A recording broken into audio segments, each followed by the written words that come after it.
मथुरा के वृंदावन में रहने वाले प्रेमानंद महाराज अक्सर अपने भजनों, प्रवचनों और बयानों की वजह से चर्चा में रहते हैं।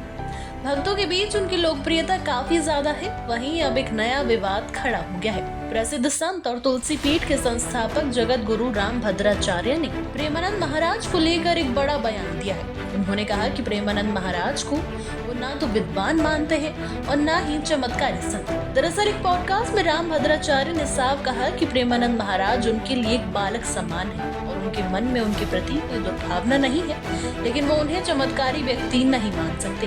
उन्होंने तंज कसते हुए कहा कि अगर प्रेमानंद महाराज सच में चमत्कारी हैं, तो उनके सामने एक संस्कृत का शब्द बोलकर उसका अर्थ समझा दें। उन्होंने आगे कहा कि चमत्कारी वही होता है जो शास्त्रों की बात को सहजता से समझा सके और संस्कृत श्लोकों का स्पष्ट अर्थ बता सके। राम भद्राचार्य ने यह भी कहा है कि आजकल कुछ लोग केवल भजन सुनाकर लोगों को प्रभावित कर रहे हैं, लेकिन इसे चमत्कार कहना गलत है। पहले केवल ज्ञानी लोग कथा किया करते थे, अब हर कोई धार्मिक ज्ञान बांटने लगा है, चाहे वो इस लायक हो या फिर नहीं। उन्होंने कहा कि आज के दौर में मूर्ख भी धर्म के ठेकेदार बन गए हैं। उन्होंने प्रेमानंद महाराज को सीधी चुनौती भी दी और कहा कि वो जो भी संस्कृत श्लोक बोले उसका हिंदी में सही अर्थ प्रेमानंद महाराज समझा दें।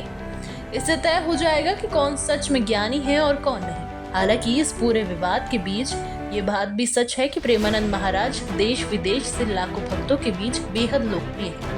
उनके आश्रम में आम श्रद्धालु के साथ साथ कई सेलिब्रिटीज और प्रभावशाली लोग भी दर्शन करने आते हैं। सोशल मीडिया पर उनके प्रवचन और भजनों के वीडियो तेजी से वायरल होते हैं। हमेशा पीले वस्त्रों में दिखने वाले प्रेमानंद महाराज पीले चंदन का तिलक लगाते हैं और पिछले 19 सालों से किडनी की गंभीर बीमारी से जूझ रहे हैं। इसके बावजूद वो नियमित रूप से प्रवचन देते हैं। वहीं राम भद्राचार्य भी एक धार्मिक और शैक्षणिक क्षेत्र में बड़ा योगदान रहा है। वो चित्रकूट स्थित तुलसी पीठ के संस्थापक हैं और उन्हें देश विदेश के 4 विश्वविद्यालयों से डॉक्टरेट की उपाधि मिल चुकी है। वे अब तक 80 से ज्यादा किताबें लिख चुके हैं। जन्म से नेत्रहीन होने के बावजूद वो बहुमुखी प्रतिभा के धनी हैं और उनके आश्रम में भी देश की नामी हस्तियां दर्शन के लिए आती हैं। अब ये देखना दिलचस्प होगा कि प्रेमानंद महाराज इस चुनौती पर क्या प्रतिक्रिया देते हैं और ये विवाद आगे कितना बढ़ता है। फिलहाल के लिए हमारे वीडियो में बस इतना ही। कैसा लगा आपको हमारा ये वीडियो नीचे कमेंट करके जरूर बताइएगा और बॉलीवुड से जुड़े हर लेटेस्ट अपडेट के लिए सब्सक्राइब कर लीजिए फिल्म।